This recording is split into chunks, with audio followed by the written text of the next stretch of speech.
Salut les amis cinéphiles, on se retrouve pour une nouvelle vidéo. Bonsoir mon cher Damien. Bonsoir, mon cher Mathieu. Comment allez-vous? Mais ça va très bien ma foi. Avec J'ai l'impression de passer toutes mes soirées avec vous, finalement. Ah, moi aussi, moi Mais aussi. c'est pas désagréable. Non, c'est un plaisir. C'est un plaisir. Partagez. Nous spéculerons sur la date du mariage. Euh, Ce soir, nous allons parler de Mission Impossible Dead Reckoning. Mission Impossible Dead Reckoning, donc le nouveau Mission Impossible avec l'excellentissime Tom Cruise. On va essayer de se poser la question. Il n'y aura pas de pour ni contre. On va se poser la question et on va réfléchir sur le fait que Mission Impossible Dead Reckoning va-t-il définitivement prendre le pas sur la saga concurrente, la saga James Bond. Et pour démarrer, se mettre dans l'ambiance comme vous avez l'habitude, on va passer la petite bande-annonce de Mission Impossible Dead Reckoning partie 1 parce qu'il est coupé en deux parties. Oui.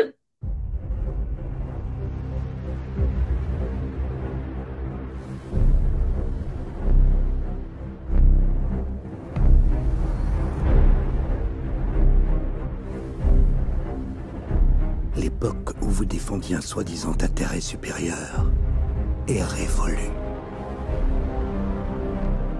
C'est le moment pour nous de définir notre vérité, les concepts du bien et du mal, pour tout le monde, pour les siècles à venir. Vous vous battez pour préserver un idéal qui n'existe pas, qui n'a jamais existé. Vous devez choisir votre camp.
Voilà, c'est génial. Moi, j'adore cette bande-annonce. Ça met du peps, quoi. Vraiment, je la kiffe cette bande-annonce. Vraiment, vraiment, je la trouve top.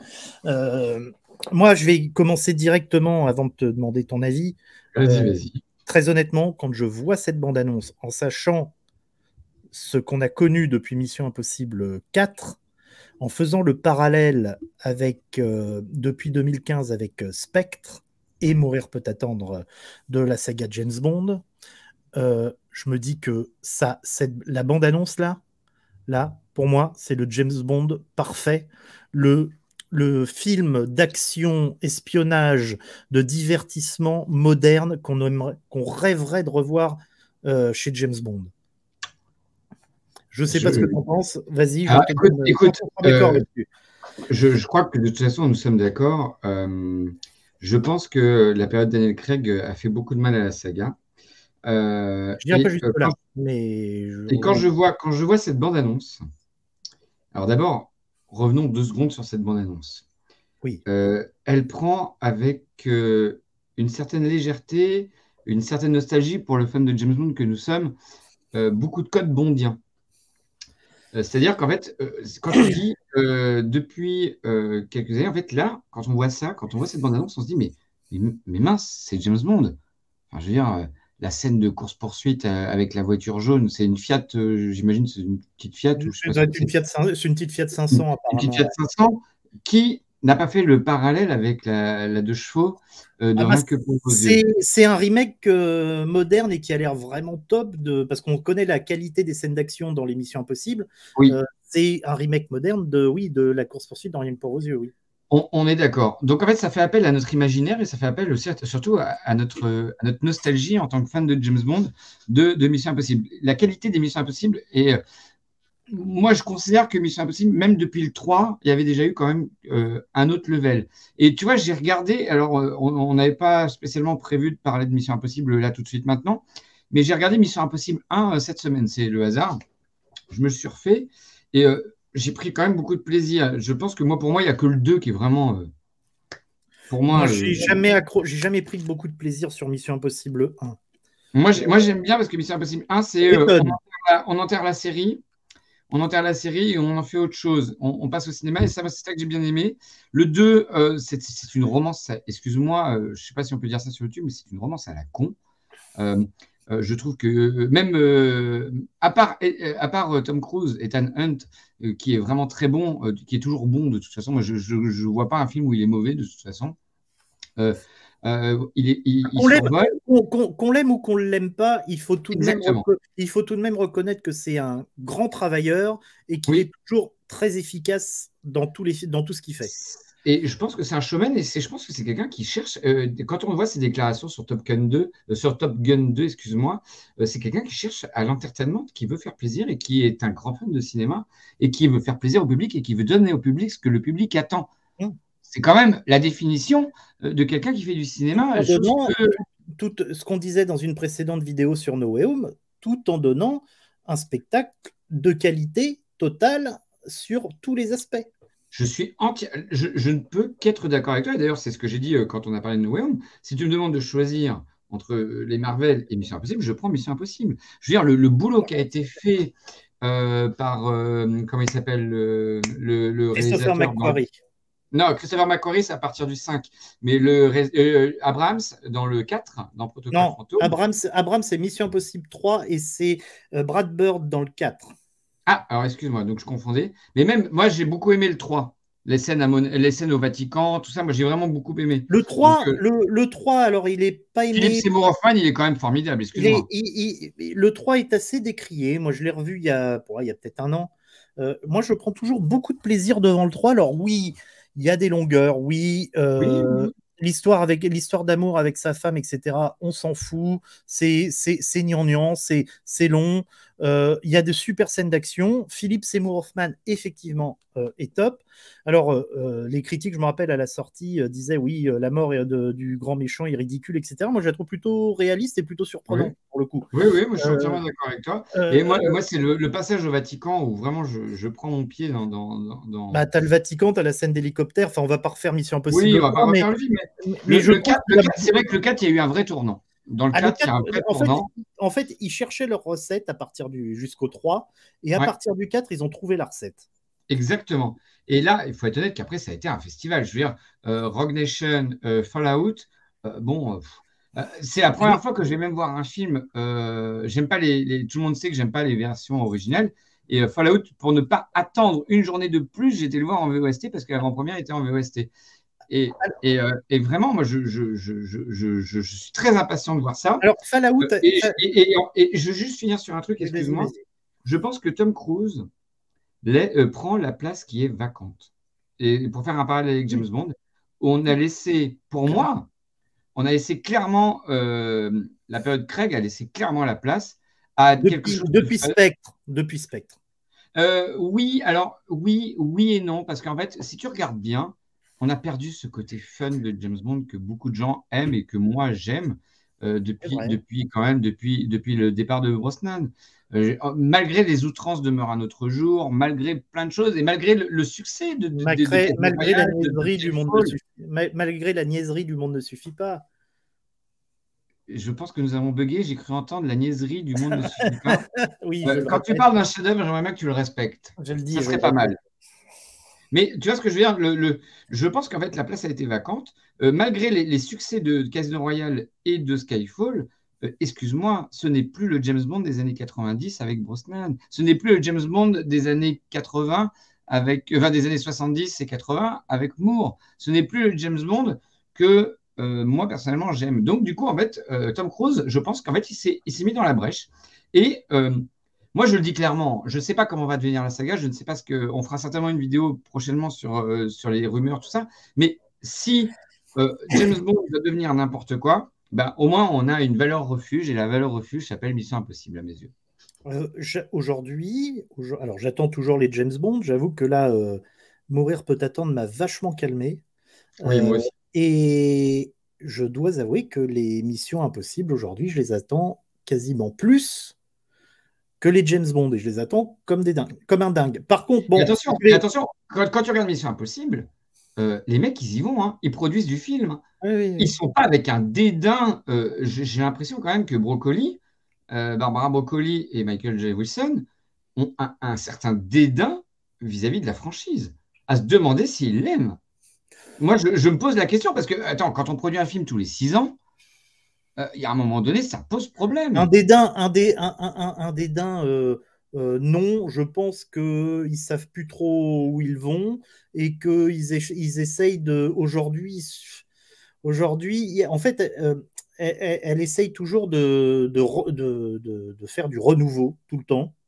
Ils essayent de faire, depuis Casino Royale, c'est du renouveau, du renouveau, du renouveau, tout en restant sur de l'ancien. Parce que le renouveau, depuis Le Monde ne suffit pas, je me dis et je le répète, depuis Le Monde ne suffit pas, c'est toujours le même postulat de départ. James Bond qui est un peu qui est mis en retrait, puis qui fait quand même sa mission, et puis qui reprend la confiance de son supérieur ou de sa supérieure, et puis c'est reparti, etc. C'est toujours le même postulat de départ depuis. Alors, je vais mettre Casino Royale un peu en retrait parce que c'est une adaptation fidèle du roman, mais tous les autres, tu as un moment où James Bond est lâché par le MI6, et je Hum. trouve ça, franchement, ça commence à devenir redondant et ça commence à devenir très chiant.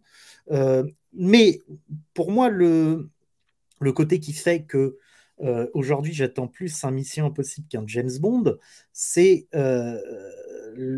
ce pourquoi je suis devenu fan de James Bond avec Demain ne meurt jamais, c'est que Demain ne meurt jamais était un film sérieux avec une dose d'ironie et avec des cascades spectaculaires bigger than life. Et c'était un film moderne pour l'époque, un film de divertissement moderne pour l'époque, sauf qu'aujourd'hui, depuis Spectre pour moi, parce que je trouve que Skyfall est un film moderne dans son style, et il y a aussi des cascades bigger than life. Mais, effectivement, dans les missions impossibles, les dernières missions impossibles de Tom Cruise, on a ce côté sérieux, on a ce côté aussi un peu ironie, et on a les cascades bigger than life. Enfin, je suis pas assez d'accord. Je Et en te plus, on rejoins. a des histoires de qualité, une interprétation qui est topissime. Oui, alors c'est vrai que par contre, on rentre plus trop dans la vie privée de Tom Cruise, enfin de Ethan Hunt, hein, finalement. Non, Quand c'est tu regardes parfaitement. bien. Ils ont fait l'erreur, ils en ont trop mis dans le 3. Oui, Et depuis le 4, ils ont su, tout en gardant une ligne chronologique directrice, ils ont su saupoudrer et exactement. bien saupoudrer de cette histoire pour la clôturer dans Fallout, parce que normalement, la femme de Tom Cruise, on ne devrait plus en entendre parler, enfin d'Ethan Hunt. Normalement, c'est fini. Normalement, c'est terminé. Et encore, quand tu regardes bien Rogue Nation, Fallout, c'est là où on la voit encore le plus. Hum. Mais ça dure quand même pas longtemps, en fait, en vrai, hein. On est bien d'accord. Enfin, je veux dire, ça Non, reste parce qu'au final, à dose très homéopathique, hein. au final, on la voit. J'avais été surpris de la voir réapparaître autant dans Fallout, que j'ai un peu moins apprécié que les autres parce que je le trouvais un peu moins fun dans le ton. Attends, tout Je ce le qui trouve se un peu passe à moins fun Paris, dans le ton. Oui, non, mais tout ce qui se d'accord, mais passe c'est à pas parce que ça se Paris. passe. Non, mais d'accord, c'est pas parce que ça se passe à Paris que la scène est géniale que Enfin, de temps en temps, on peut être d'accord, hein. t'as une ironie. Je suis désolé, dans le 5, t'as les plus grandes parties du film, l'opéra, etc. T'as Simon Pegg qui est beaucoup plus présent, qui là est un peu plus en retrait dans Fallout et qui a un rôle un peu plus dramatique sur la fin. Mais j'étais surpris de revoir sa femme. Bon, c'était pour montrer où elle en était, et Oui. puis clôturer l'histoire. Et C'était puis surtout pour clôturer ce passage-là, je pense. Parce qu'en là, fait, ils sont enfin débarrassés. il fallait que Tom Cruise, je pense qu'à un moment donné, il faut aussi qu'il se passe quelque chose avec Rebecca Ferguson, si je ne dis pas de bêtises. Je suis en train de chercher le nom Oui, de c'est son. Rebecca Ferguson, tout à fait. Voilà, il fallait, l'agent du MI6, en fait, il fallait qu'il se passe quelque chose aussi. Donc, Oui, je pense que totalement. là, je pense qu'on aura quelque chose dans ce prochain opus, à mon Et avis. puis, il a une nouvelle Ethan Girl Oui, dans la personne d'Alea Atwell, que j'aime beaucoup, moi, personnellement, Alea Atwell. oui, Alors, oui. allié, amourette, ennemi. Alors, visiblement, avec Rebecca Ferguson, oui, je pense que quand Tom Cruise arrêtera, parce que tout le monde dit, là, il en tourne deux. Il en tourne deux. C'est la fin de Tom Cruise en Mission Impossible. J'ai lu un article que visiblement, il prévoirait peut-être d'en tourner encore. Ah, Tom Cruise? Hmm. Bah, écoute, le problème, c'est comment continuer Mission Impossible sans Tom Cruise. Là, je pense qu'il a tellement, comment dire, il fait tellement l'unanimité et Ethan Hunt, pour moi, c'est Mission Impossible, que ça sera difficile. Par contre, aussi, je voudrais juste signaler que ça m'a fait énormément plaisir de voir le chef de la CIA, enfin l'ancien chef de la Oui. CIA, en tout cas dans Mission Impossible 1, qui est interprété par Henry Czesmi. Et là, c'est vraiment un réel plaisir parce que ça fait le lien vraiment avec toute la saga. Donc là, du coup, je pense qu'on va avoir un scénario un peu béton quand même. Oui, oui, et puis des scènes j'ai hâte de voir le combat à l'épée sur le pont, là, ça doit être à la Ouais. fin, ça, visiblement.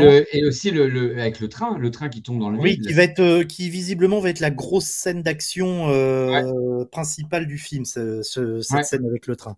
Non, mais en plus, quand on sait en plus que Tom Cruise réalise ses cascades, quand on sait, enfin, je veux dire, on n'est pas volé en fait.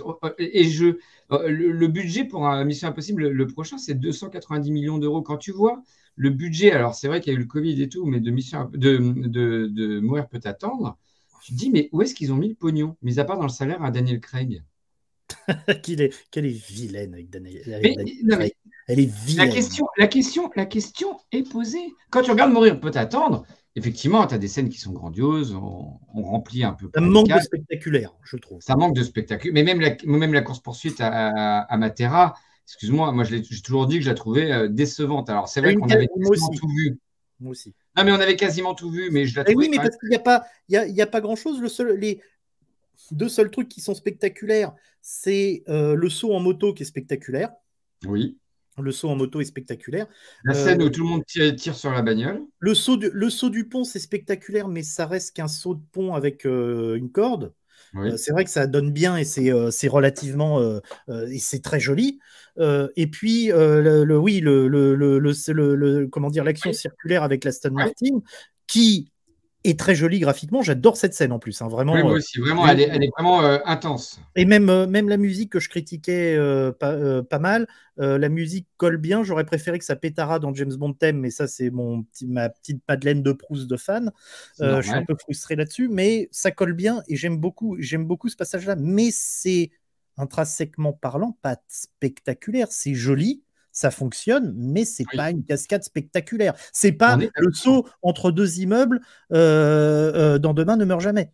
Mais on est entièrement d'accord. Mais le problème, c'est que James Bond aujourd'hui ne fait que suivre.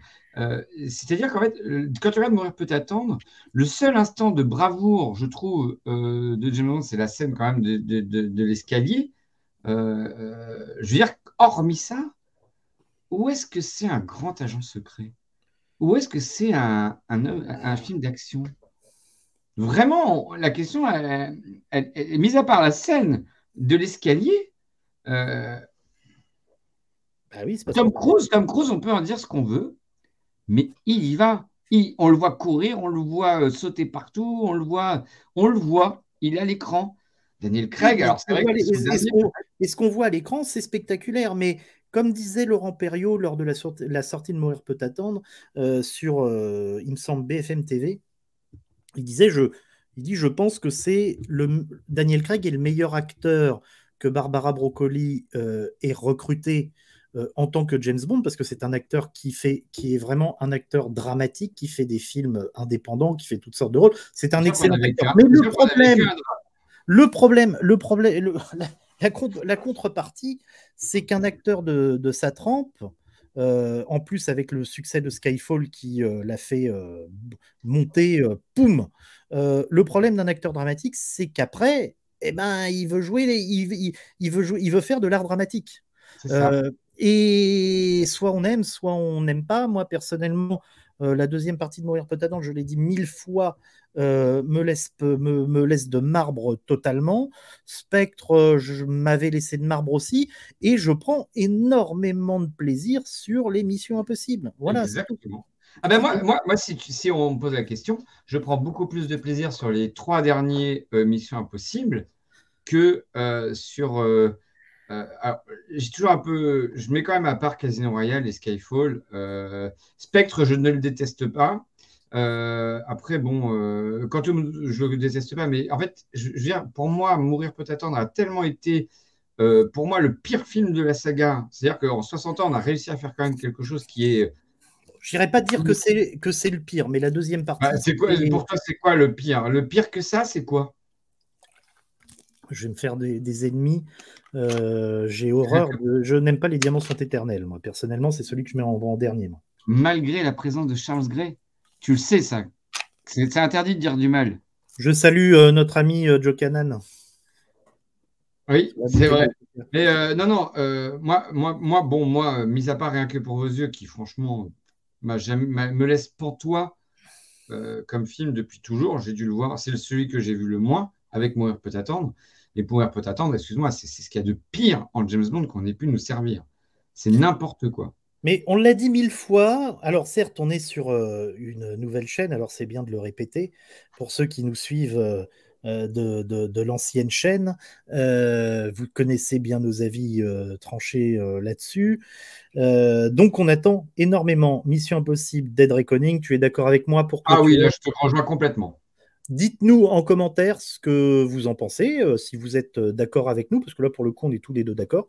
Donc dites-nous, je sais qu'il y a des fans hardcore de James Bond qui ne seront pas d'accord avec nous, qui vont nous rentrer dedans un peu, mais Oui, je pense que la grande majorité, je pense qu'on n'est pas loin, ils sont pas loin d'être d'accord.